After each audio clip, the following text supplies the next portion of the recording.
नमस्कार, आप देख रहे हैं सी न्यूज भारत में गौरी वर्मा। वक्त हो गया है न्यूज बुलेटिन का।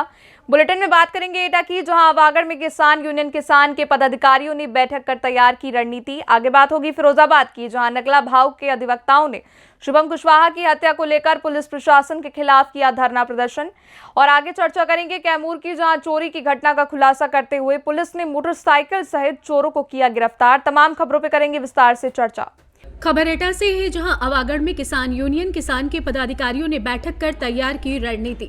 बता दें, कैंप कार्यालय किला रोड अवागढ़ पर संगठन के पदाधिकारियों द्वारा बैठक कर प्रदेश में दिए जाने वाली तहसीलों के ज्ञापन और किसानों को हो रही समस्याओं के बारे में चर्चा कर 21 फरवरी को होने वाले उग्र आंदोलन की रणनीति बनाई।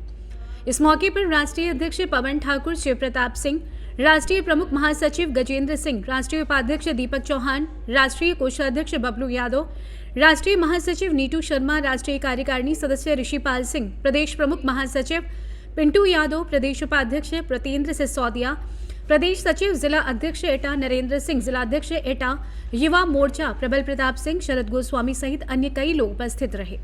आज सर कस्बा अवागढ़ में आप लोगों की एक मीटिंग हुई है, क्या मीटिंग की रणनीति रही है, क्या कार्यक्रम था? भारतीय किसान यूनियन किसान का मैं राष्ट्रीय प्रमुख महासचिव हूँ और आज अवागढ़ में एक बैठक रखी गई थी, जिसका संदेश पूरे प्रदेश में सभी कार्यकर्ताओं को दिया गया है कि उत्तर प्रदेश सरकार के लिए सभी लोग अपनी अपनी तहसीलों में जाकर ज्ञापन देंगे, जो कि मुख्यमंत्री के नाम संबोधित होगा। जैसे कि उसमें कई सारे जो हमारे मुद्दे हैं किसानों के, जिससे वो आज भी लड़ रहा है और प्रदेश सरकार ने इसके लिए कई बार वादे किए हैं, लेकिन अभी तक उन वादों पर खरा नहीं उतरा है। जैसे कि आपको पता है कि आज की डेट में किसान परेशान है कि उनको 10 घंटे बिजली दी जा रही है, लेकिन वो मिलती कितनी है? वो 6 से 7 घंटे मिलती है। तो कम से कम उनको 18 घंटे बिजली का मतलब जो सिंचाई के लिए बिजली है वो दी जाए। और दूसरा एक और चीज़ है कि जो किसान है वो अपनी फसल को कहीं भी बेचने के लिए जाता है, तो जो मंडी समिति द्वारा सचल चलाए जाते हैं उनके नाम पर अवैध वसूली की जाती है, उस पर भी रोक लगाई जाए और किसान को कहीं भी अपनी फसल को बेचने का अधिकार दिया जाए। और जैसे कि आप देखे होंगे कि सरकार ने एक वायदा किया था कि हम जो घरेलू बिजली के दाम हैं उनको आधा करेंगे, लेकिन सरकार ने ऐसा कुछ किया नहीं। और इसमें जो ट्रैक्टर आदि पर आप देखते होंगे कि बैंक का ब्याज जो है वो करीब 15% लगता है और जो कार है उस पर 7 से 8% लगता है। तो ऐसे में क्या किसानों पे जो उपकरण है उन पर जो बैंक का ब्याज है वो कम किया जाए। और हर साल का जो सरकार MSP डिसाइड करती है उसमें 50 रुपये बढ़ा देती है गेहूं की खरीद पर, कभी 60 रुपये बढ़ा देती है। इनसे अब से काम नहीं चलेगा।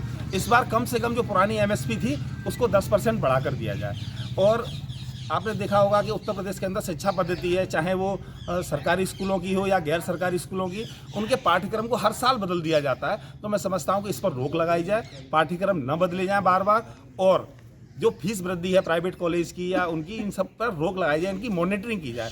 और आपने देखा होगा गौशाला में आजकल ये हाल है कि गौशालाओं में गायों को भर दिया जाता है, बाद में वो टैग लगाकर गायों को छोड़ दिया जाता है सड़क पर, जिससे कि आप देखते हैं कि लगातार दुर्घटनाएं हो रही हैं, लोगों के एक्सीडेंट की वजह से लोगों की जान जा रही है। और सबसे बड़ी बात, किसानों को फसल के लिए इतना नुकसान हो रहा है कि किसान रात रात भर जागकर मतलब उसकी अपनी फसल की रखवाली करता है। तो ये बहुत सारे ऐसे मुद्दे हैं जिन पर मैं समझता हूँ कि प्रदेश सरकार को ध्यान देना आवश्यक है। और आपने देखा होगा किसानों के जो कृषि उपयोगी वाहन है, चाहे वो कंबाइन हो या ट्रैक्टर हो, इन सब पर जो सड़क पर टोल लिया जाता है वो किसान के वाहनों पर नहीं लगना चाहिए। जैसे कि ट्रैक्टर हो गया या आपकी कंबाइन हो गई या और भी उपकरण है जिनको लेकर वो आता जाता रहता है, इन सब पर आपकी रोक लगाई जाए। और एक सरकार द्वारा आपने देखा होगा एक फसल बीमा योजना चलाई जाती है, जिस पर कि मैं समझता हूँ कि किसान उसका लाभ नहीं ले पा रहा। तो कम से कम एक ऐसी स्कीम चलाई जाए जिससे कि किसान जागरूक हो, अपनी फसल का बीमा कराए और उससे लाभ मिल सके। और वो लाभ कब मिल सकता है? वो लाभ ऐसे मिलेगा कि वो अपने जैसे सचिव हैं, ग्राम सचिव हैं, जो ग्राम पंचायत के सचिव होते हैं या अध्यापक लोग हैं, उन सबको जिम्मेदारी दी जाए जिससे कि वो फसल बीमा उनके कराया जाए। क्योंकि सरकार जब इलेक्शन आते हैं तो ग्राम पंचायत में घर घर जाकर वोट बना सकती है, तो घर घर जाकर फसल बीमा नहीं कर सकती। तो ये एक सम्मान निधि जो दी जा रही है, वो हमें सम्मान निधि नहीं चाहिए ऐसी, हमें अपना काम चाहिए। दूसरा, आपने देखा होगा कि अब एक 50 किलो की जो यूरिया की बोरी आती थी या DAP की बोरी आती थी, पहले उसको 45 किलो कर दिया गया, अब उसको 40 किलो कर दे रहे। तो जो घटतौली है उसको आप पूरा करिए, पूरा 50 किलो। आप रेट नहीं बढ़ा रहे हो लेकिन उसका वजन कम कर दे रहे हो। तो इन सब चीज़ों को लेकर इस पर रोक लगाई जाए, प्रदेश सरकार इस पर ध्यान दे, अन्यथा की स्थिति में 21 फरवरी को हमारा संगठन सभी लोगों के साथ मिलकर उग्र आंदोलन के लिए बाध्य होगा, जिसकी पूरी जिम्मेदारी शासन और प्रशासन की और उत्तर प्रदेश सरकार की होगी। एटा से सी न्यूज संवाददाता राघवेंद्र अगरिया की रिपोर्ट। आज तहसील फिरोजाबाद नगला भाऊ के अधिवक्ताओं ने शुभम कुशवाहा की हत्या को लेकर पुलिस प्रशासन के खिलाफ किया धरना प्रदर्शन और पुलिस प्रशासन मुर्दाबाद के नारे लगाए। वहीं उपस्थित शुभम कुशवाहा के पिता द्वारा दी गई जानकारी में बताया गया कि पुत्र शिवम कुशवाहा की 31 दिसंबर को अज्ञात बदमाशों ने हत्या करके शव को रेलवे ट्रैफिक पर फेंक दिया था। इस संबंध में थाना रसूलपुर में प्राथमिकी दर्ज कराई गई थी। वरिष्ठ पुलिस अधीक्षक एवं जिलाधिकारी से मिलकर हत्यारों की गिरफ्तारी की मांग की गई थी। उनको पूरी घटना के बारे में अवगत कराया गया था, लेकिन आज तक कोई सुनवाई नहीं हुई। हमारे साथी सभी अधिवक्ताओं ने तहसील परिसर में पैदल मार्च निकालकर अधिकारियों का घेराव किया है, अपनी मांगों को रखा है। अगर हमारी समस्या का समाधान नहीं किया गया तो आगे रेवेन्यू बार एसोसिएशन का जो भी निर्णय होगा उसे हम स्वीकार करेंगे। आपको बता दें कि इस घटना को लेकर तहसील के सभी अधिवक्ताओं ने काम बंद कर हड़ताल जारी रखी है और आज चौथा दिन है। आइए जानते हैं इस विषय में मृतक के पिता श्याम सिंह कुशवाहा, आगरा मंडल के अधिवक्ता हरजीत अरोड़ा और अधिवक्ता योगेंद्र चौहान ने क्या कुछ कहा। आज ये मार्च निकाला, किसने निकाला आज मार्च हमने इसीलिए निकाला है कि हमारे साथी अधिवक्ता श्री श्याम सिंह कुशवाहा जी के पुत्र की हत्या 31 दिसंबर 2023 को कर दी थी। उसकी बड़ी मुश्किल से यहाँ इसी थाने में FIR लिखी गई। उसके बाद 1 महीने तक जो हमने बिंदु दिए थे उन पर कोई कार्रवाई नहीं की। उसके बाद हमने विवेचना ट्रांसफ़र कराई, वो SO मक्खनपुर के पास विवेचना पहुँची और उन्होंने भी 15-16 दिन गुजर गए, आज तक उसमें कोई वैधानिक कार्रवाई नहीं की। और कार्रवाई की होगी तो अब ये 3-4 दिन में की होगी। हमारा आज 5वां दिन है आंदोलन का और कल ही हमने बता दिया था कि हमारा मार्च गांधी पार्क से लेकर रसूलपुर थाने तक निकलेगा। और उसी क्रम में आज हमारे तमाम साथी सिविल वार्ड से भी आए हैं, हमारे आगरा से भी साथी आए हैं। आगरा से हमारी बार काउंसिल प्रत्याशी हरजीत अरोड़ा जी भी आई हैं, बेचारी वो भी सुबह से साथ में चल रही हैं। उसी रूपरेखा में हमने ये आंदोलन निकाला और हमने ये मांग रखी है कि जब तक हमारे इस केस का ईमानदारी पूर्वक सत्यता पूर्वक निराकरण नहीं हो जाता, खुलासा नहीं हो जाता, हमारा ये आंदोलन दिनों दिन बढ़ता जाएगा। अभी हमारा आंदोलन जिले तक है, आज मैनपुरी में भी स्ट्राइक हो गई है। अगर ये 2-3 दिन में खुलासा नहीं हुआ तो हमारी पूरी हड़ताल प्रदेश लेवल तक होगी। कल की रणनीति हमारी तहसील दिवस में अधिकारियों को घेरने की होगी। हम तहसील में घुसने नहीं देंगे, अधिकारियों को अपनी मांग पूरी ताकत से रखेंगे। उसके बावजूद भी अगर कोई कार्रवाई नहीं करते हैं तो हम आगे की जो भी वैधानिक कार्रवाई होगी उसे हम करेंगे। दिसंबर 2023 को हमारे वरिष्ठ अधिवक्ता श्याम सिंह कुशवाहा सर के बेटे की हत्या कर दी जाती है और आज 40 से 45 दिन हो चुके हैं, लेकिन हमें न्याय नहीं मिला है।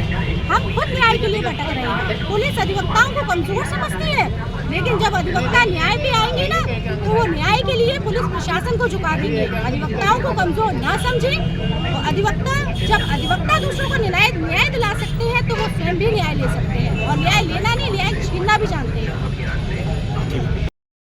तो क्या पूरा मामला किसको लेकर ये धरना प्रदर्शन दिया जा रहा है? धरना प्रदर्शन मेरे बेटे के मृत्यु के संबंध में है। मेरे बेटे की मृत्यु जो है 31/12/23 को इसी रसूलपुर जिले के अंतर्गत न्यू वाला बाग के पास अज्ञात लोगों द्वारा कर दी गई थी। अब आपकी मांगे नहीं मानी तो अगला कदम क्या होगा? अगला कदम हमारा संगठन है, संगठन के माध्यम से जो भी हम कर सकते हैं वो करेंगे शांतिपूर्वक। अभी तक पुलिस ने कोई कार्रवाई नहीं की है? पुलिस अभी तक कोई कार्रवाई नहीं की। पुलिस अगर चाहती तो ये मैटर बहुत पहले ख़त्म हो जाता। इसमें मैं समझता हूँ पुलिस ही इन्वॉल्व है इसमें। फिरोजाबाद से सी न्यूज संवाददाता सनीश कुमार गुप्ता की रिपोर्ट। कैमूर जिले के बेलाव थाना अंतर्गत नोहटा गांव में गश्त के दौरान फिरोज पासवान के घर के सामने एक अपाची मोटरसाइकिल चोरी की सूचना प्राप्त होने पर त्वरित कार्यवाही करते हुए थाना अध्यक्ष बेलाव अनीश कुमार के कुशल नेतृत्व में 1 घंटे के अंदर मोटरसाइकिल सहित मोटरसाइकिल चोर इंदल राम पिता शिवजी राम ग्राम नौहटा थाना बेलगांव जिला कैमूर को मोटरसाइकिल का लॉक तोड़कर भागने के क्रम में पीछा करते हुए गिरफ्तार किया गया। कैमूर से सी न्यूज संवाददाता राम प्रवेश तिवारी की रिपोर्ट। पन्ना टाइगर रिजर्व में गिद्धों की गणना शुरू हो चुकी है। गिद्ध देश ही नहीं पूरी दुनिया से खत्म हो रहे हैं। कई प्रजातियां तो 95% से अधिक खत्म हो चुकी हैं। इन्हें बचाने के लिए दुनिया भर के देश चिंतित हैं। फिर भी इनकी संख्या में लगातार गिरावट आ रही है।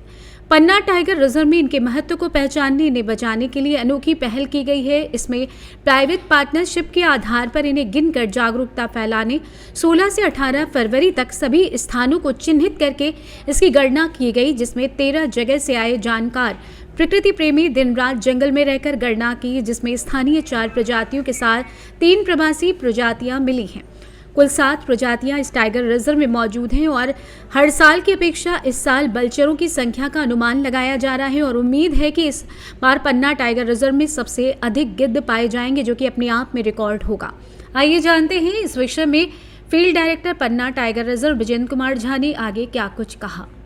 इस मध्य प्रदेश राज्य में जो है आज दिनांक से जो बलचस गणना का कार्य आरंभ हुआ है और यह गणना 16, 17 और 18 तारीख को की जानी है।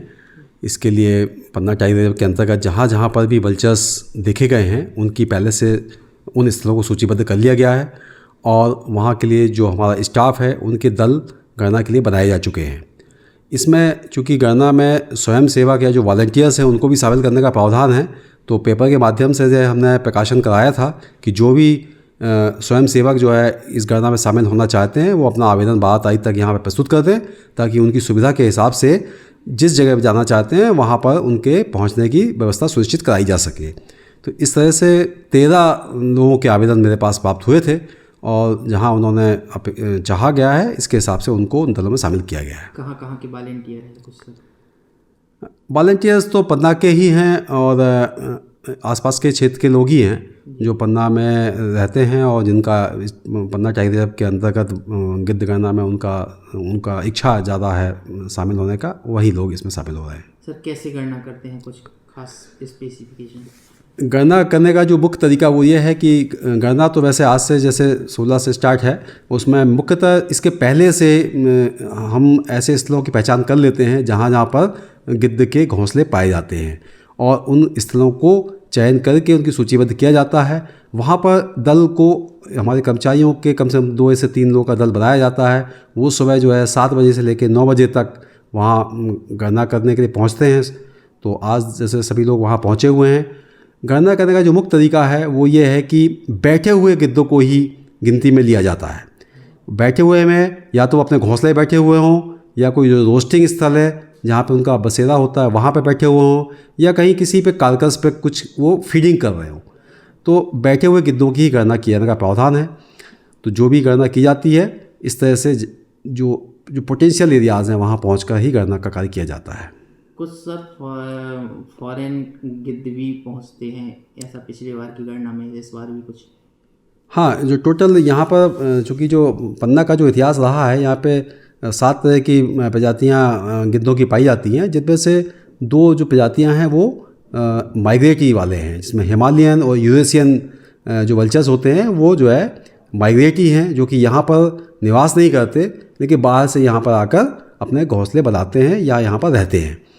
तो जो स्थानीय रूप से प्राप्त होते हैं उनकी गणना और जो माइग्रेटरी हैं उनका भी, दोनों मिला के ही इसमें गणना का कार्य में शामिल किया जाना है। सर देश दुनिया में गिद्ध खत्म हो रहे हैं लेकिन पन्ना में गिद्धों की संख्या में इजाफा हुआ था। सर कितना महत्वपूर्ण है टाइगर रिजर्व के लिए? टाइगर रिजर्व के लिए या पूरे इसको जो बायोडाइवर्सिटी के हिसाब देखा जाए तो बहुत ही महत्वपूर्ण है, क्योंकि गिद्धों की संख्या में बहुत ही एकदम ज़बरदस्त गिरावट आई है। और उसका जैसा आपको पता है कि जो डिक्लोफेनाक नाम का जो ड्रग्स है जो कि एनिमल्स के इलाज के लिए होता है, वो उन एनिमल्स का फीडिंग गिद्धों के द्वारा करने के कारण उनकी किडनी फेलियर होती है और इस कारण से इसमें एक ज़बरदस्त गिरावट देखी गई है। इसलिए इनका संरक्षण के प्रयास करने के इसमें आवश्यकता है। पन्ना चूँकि टाइगर रिजर्व के अंतर्गत एक खूबसूरत स्थान है और वहाँ पर वल्चर्स के पॉइंट्स बहुत ज़्यादा हैं, तो चूँकि पन्ना टाइगर रिजर्व टोटल एरिया ही संरक्षित क्षेत्र है, इसलिए उसके बीच में गिद्ध होने से ऑटोमेटिकली उनका संरक्षण और अधिक तरीके से हो जाता है।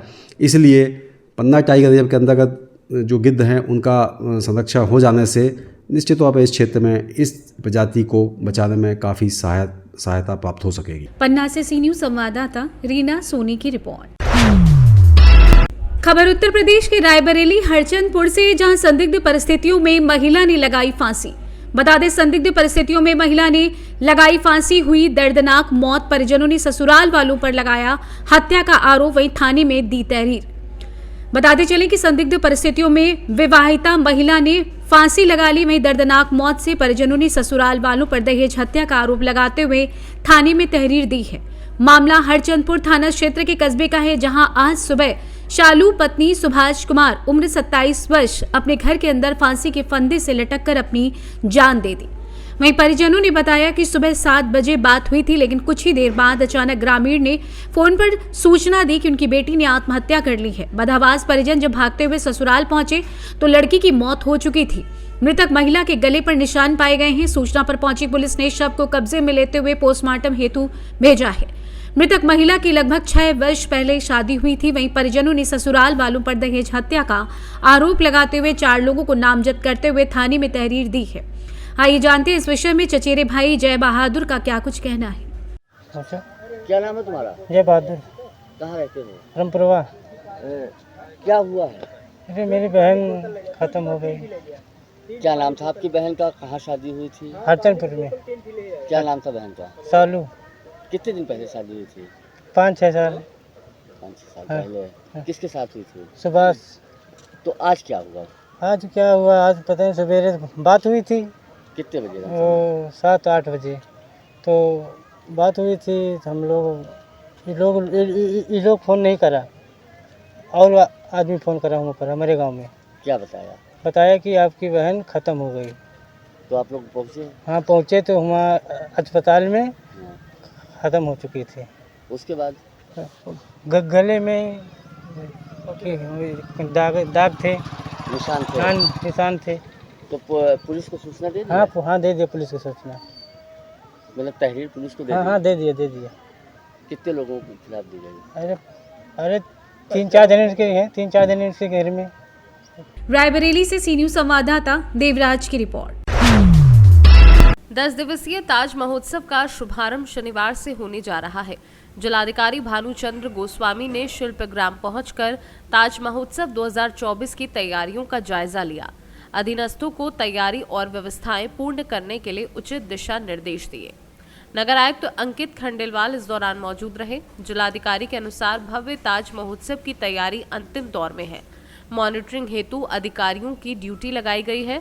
ससमय सभी कार्य पूर्ण होंगे। वहीं दूसरी ओर जिलाधिकारी भानुचंद्र गोस्वामी ने ताजमहल, वेस्ट गेट, पुरानी मंडी, मेट्रो स्टेशन तथा भूमिगत मेट्रो का निरीक्षण किया। कार्य प्रगति पर है। संबंधित को समयबद्ध कार्य पूर्ण करने के निर्देश दिए हैं। इस दौरान नगर आयुक्त अंकित खंडेलवाल सहित मेट्रो के अधिकारीगण मौजूद रहे। ताज महोत्सव कल 17 फरवरी से शुरू हो रहा है और परंपरागत रूप से इस महोत्सव को बड़ी अच्छे स्तर से इसका आयोजन करवाने की परंपरा रही है और इस वर्ष भी हम लोगों ने अच्छे कार्यक्रमों का आयोजन यहाँ पर प्रस्तावित कर रखा है और तैयारियाँ अपने अंतिम दौर में है। 11th आवर की तैयारियाँ चल रही हैं और हम लोग इसकी मॉनिटरिंग भी कर रहे हैं ताकि यहाँ जो इसके साइट के मैनेजमेंट से लेकर के अलग अलग जो अरेंजमेंट्स हैं, साथ में जो सिक्योरिटी अरेंजमेंट्स हैं, क्राउड मैनेजमेंट, ये सारी चीज़ों को देखा जा रहा है। साथ में शिल्पियों के लिए जो जगह बनाई गई है, शिल्पियों को जो आमंत्रित किया जा रहा है, उनके लिए जो व्यवस्थाएं हैं, पब्लिक एम्यूनिटी से रिलेटेड जितनी चीज़ें हैं, ठीक है, उन सबको सुनिश्चित किया जा रहा है। अंतिम दौर में ही तैयारियाँ हैं और समय सारी तैयारियाँ पूर्ण करा ली जाएंगी। जो कुछ पॉइंट्स अभी पिछड़ते हुए दिख रहे हैं उनको भी संबंधित अधिकारियों को और एजेंसियों को बता दिया गया है, उसको भी वो समय पूरा करवा लें। सर, आगरा वासियों पर ताज महोत्सव पूरे आगरा के लिए यह जो महोत्सव है यह हमेशा से एक शान का विषय रहा है। तो मैं समस्त आगरा वासियों को यही कहना चाहूँगा कि आप आइए, ताज महोत्सव में प्रतिभाग कीजिए और अपने जो आपके परिजन हैं, जो स्वजन हैं या जो मित्रगण हैं जो अन्य जगहों पर हैं, उन्हें भी आमंत्रित कीजिए। एक अच्छा कार्यक्रम है, एक अच्छा आयोजन है, सभी लोगों को इसमें आमंत्रित करें। आगरा से सी न्यूज़ संवाददाता अनुज उपाध्याय की रिपोर्ट। फिलहाल के लिए बुलेटिन में बस इतना ही। देश और दुनिया की बाकी खबरों के लिए आप देखते रहिए सी न्यूज़ भारत।